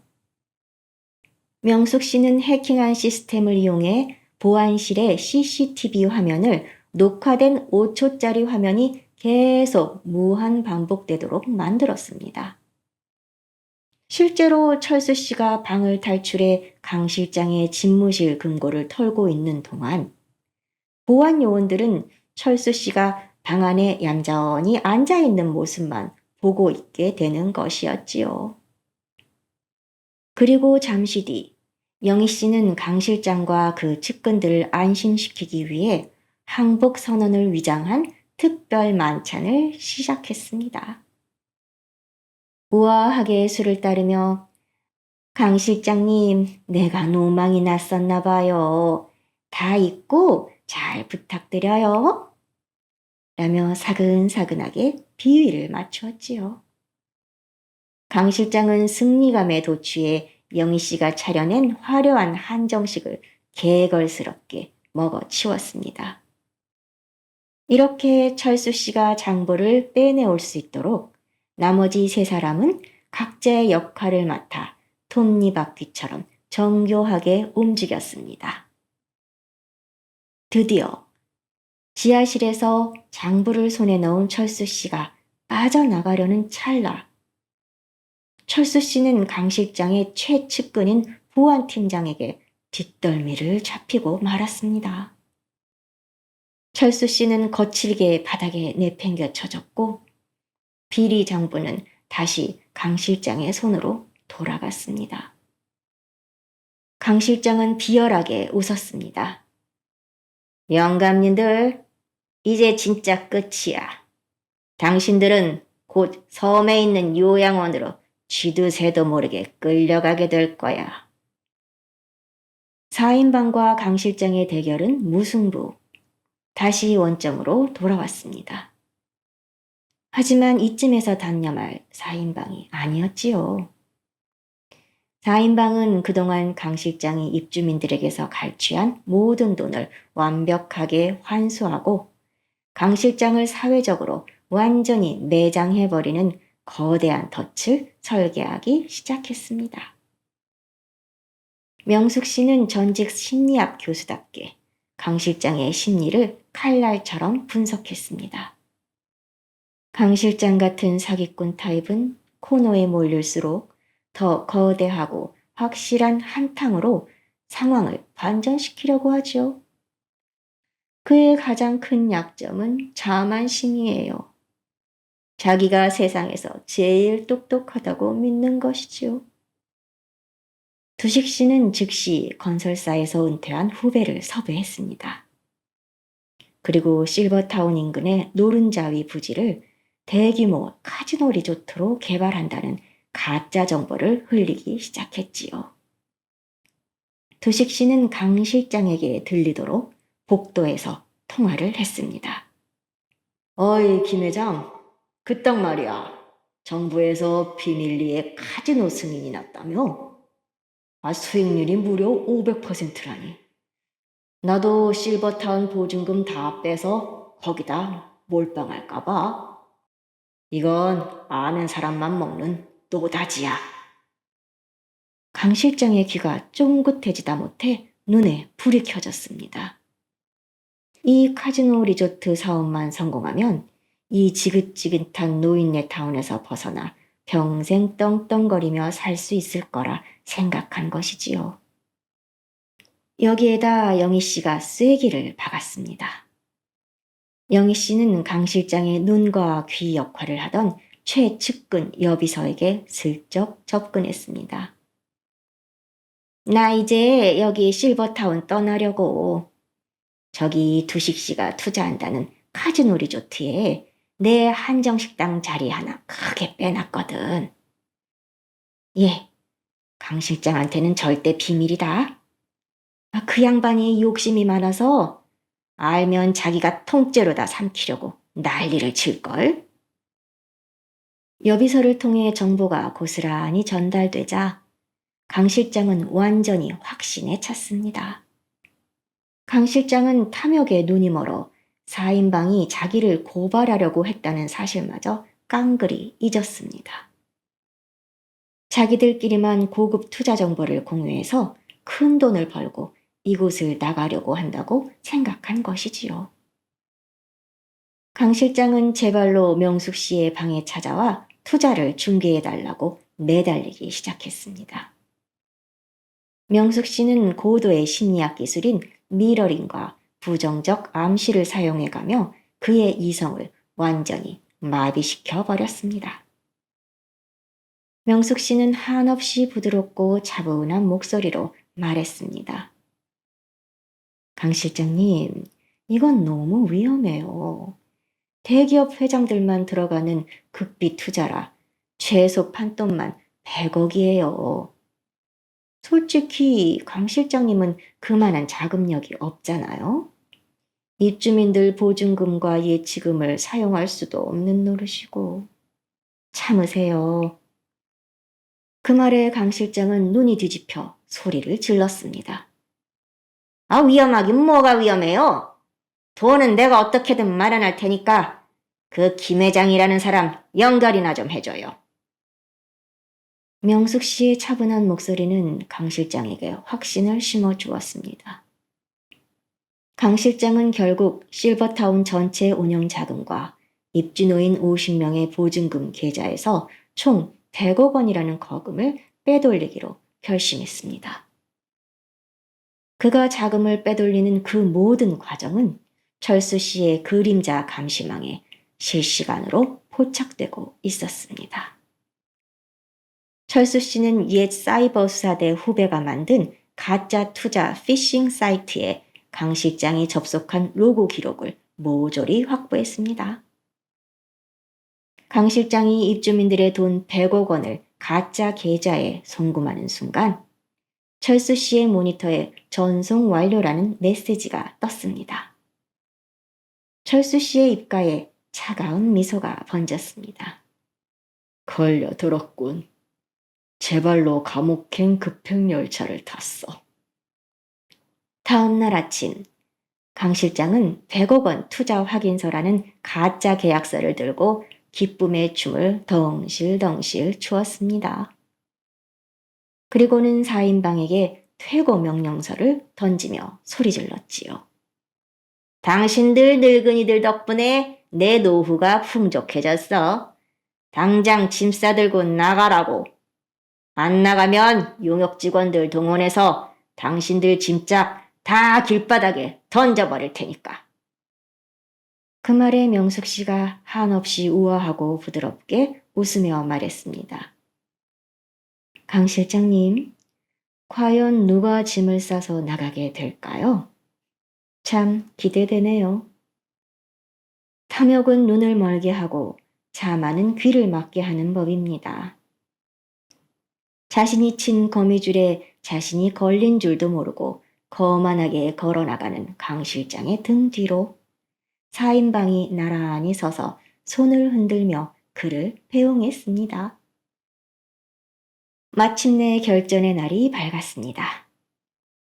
그린헤이븐 창립 10주년 기념 파티가 열리는 대연회장은 정재계 인사들과 입주민들로 인산인해를 이루었고 화려한 조명과 꽃들로 가득했습니다. 100억 원 투자 성공에 한뜻 고무된 강 실장은 나비 넥타이를 매만지며 거드름을 피웠습니다. 4인방은 평소보다 훨씬 더 기품 있고 단정한 예복을 입고 나타났지요. 강 실장은 그들을 지나치며 비웃듯 속삭였습니다. 마지막 만찬이니 많이들 먹어두셔. 철수 씨는 품속의 무전기를 만지며 긴장을 늦추지 않았고, 두식 씨는 연회장 천정의 대형 스크린 컨트롤러 위치를 확인했습니다. 행사의 하이라이트, 강 실장의 공로 치하 영상이 시작되자 강 실장이 단상에 올라 마이크를 잡았습니다. 그린 헤이븐은 단순한 주거 공간이 아닙니다. 제가 여러분의 진정한 가족이 되어. 바로 그 순간 대형 화면이 지지직거리더니 어젯밤 강 실장이 비밀 집무실에서 여비서와 나눈 추악한 대화 영상이 대형 스크린에 가득 올려 퍼졌습니다. 노친네들 돈으로 100억 투자에 성공했어. 이제 카지노만 완공되면 나는 돈방석에 앉는 거야. 그나저나 치매 환자로 몰아넣으니 돈 벌기 참 쉬워. 누가 그 노망난 노친네들 말을 믿겠어? 순식간에 연회장은 찬물을 끼얹은 듯 조용해졌다가 이내 거대한 분노로 술렁이기 시작했습니다. 강 실장이 전원을 끄라고 소리쳤지만 이미 시스템은 두식 씨의 후배가 완벽하게 장악한 상태였지요. 화면에는 강 실장이 입금했던 가짜 투자 사이트의 실시간 자금 환원 페이지가 떴습니다. 두식 씨가 단상 위로 묵직하게 걸어 올라갔습니다. 강 실장, 그 100억 원이 어디로 갔는지 궁금하지 않아? 지금 입주민들 계좌로 되돌아가는 중이야. 네가 누른 송금 버튼은 사실 보증금 반환 버튼이었거든. 네 머리 위에 우리가 있다 이놈아. 스크린에 100억 원의 자산이 원래 주인들의 계좌로 1억, 2억 단위로 쪼개져 다시 입금되는 그래프가 실시간으로 중계되자 비리가 폭로된 강 실장은 멘탈이 완전히 붕괴되어 지하 주차장에 세워둔 자신의 수입 승용차로 미친 듯이 도망치기 시작했습니다. 하지만 주차장 문이 열리는 순간 철수 씨와 영희 씨가 노인용 전동 카트를 타고 그의 앞을 가로막았습니다. 자동차 개조가 취미인 두식 씨가 배터리 전압을 높여 속도를 끌어올리고 영희 씨가 사용하던 식자재 운반용 대형 카트까지 연결해 놓은 장갑차 같은 카트였지요. 강 실장이 엑셀을 밟으며 비켜! 이 노인네들이 미쳤나? 하고 도망가자 철수 씨는 카트를 최대 속도로 올려 강 실장의 차를 따라잡았습니다. 그때를 놓치지 않고 영희 씨가 강 실장의 차에 대형 분말 소화기를 분사했습니다. 푹 하는 소리와 함께 강 실장의 차 앞 유리창이 하얀 가루로 뒤덮였습니다. 앞이 보이지 않게 된 강 실장의 차는 결국 연석을 들이받고 멈춰 섰습니다. 철수 씨는 형사 시절로 돌아가 차 문을 거칠게 열어 젖혔습니다. 철수 씨는 강 실장이 도망가지 못하게 은수갑 대신 케이블 타이로 강 실장의 두 손을 묶었습니다. 잠시 후 주차장 전역으로 경찰차의 사이렌 소리가 웅장하게 울려 퍼졌습니다. 철수 씨가 미리 후배 형사들에게 연락을 해놓았던 것이지요. 철수 씨는 수갑이 채워지는 강 실장의 귀에 대고 묵직하게 한마디를 던졌습니다. 이봐, 강 실장. 감옥밥은 우리 영희 씨가 해준 음식보다 훨씬 더 짜고 맛없을 거야. 평생 안에서 반성하며 먹으라고. 기고만장했던 실버타운의 악당이 처참하게 무너지고 경찰차에 실려가는 뒷모습. 아수라장이 된 연회장으로 돌아온 4인방은 서로를 향해 승리의 잔을 들어올렸습니다. 강 실장과 그 일당들이 구속된 지 한 달이라는 시간이 흐른 그린 헤이븐의 아침. 실버타운의 공기는 이전과 완전히 달라져 있었습니다. 노인들을 감시하고 통제하던 삭막한 보안 요원들 대신 밝은 표정의 자원봉사자들과 직원들이 입주민들과 함께 다정하게 산책을 즐기고 있었지요. 4인방은 이제 실버타운 내에서 전설의 사총사라 불리며 영웅 대접을 받고 있었습니다. 입주민 자치위원회가 새로 구성되었고 4사람은 자문위원을 맡아 실버타운의 운영을 전면 쇄신했습니다. 강 실장에게 몰수당했던 비자금과 환수된 투자금 전액은 입주민들을 위해 복지기금으로 전환되어 실버타운 내의 황혼장학재단과 외로운 노인들을 위한 반려동물 쉼터가 멋지게 조성되었습니다. 그리고 가장 깊은 상처를 입었던 영희 씨의 방. 그날 오후 영희 씨의 아들이 고개를 푹 숙인 채 앉아 있었습니다. 영희 씨는 아무 말 없이 아들이 어린 시절부터 가장 좋아했던 따뜻한 소고기 묵국을 정성껏 차려내어 상에 놓아주었지요. 아들은 국물을 한 모금 삼키더니 끝내 목이 메어 눈물을 뚝뚝 흘리기 시작했습니다. 엄마, 정말 죄송해요. 제가 사는 게 바쁘다는 핑계로 엄마 눈빛 한번 제대로 보지도 않고 그 사기꾼 강 실장 말만 믿고 엄마를 치매 환자 취급했어요. 제가 정말 죽을 죄를 졌어요. 영희 씨는 아들의 손을 따뜻하게 잡아주며 부드러운 미소를 지었습니다. 괜찮아.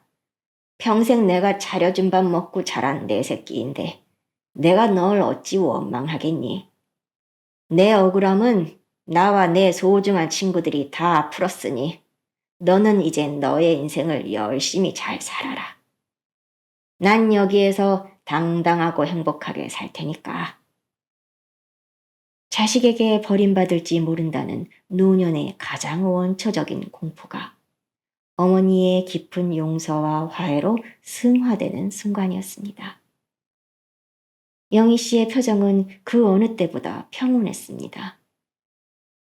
한편 두식 씨는 자신의 전공인 건설 지식을 총동원해 부실공사 구간을 완벽하게 보수했고 노인들이 직접 무농약 채소를 재배할 수 있는 첨단 스마트팜을 멋지게 설계했습니다.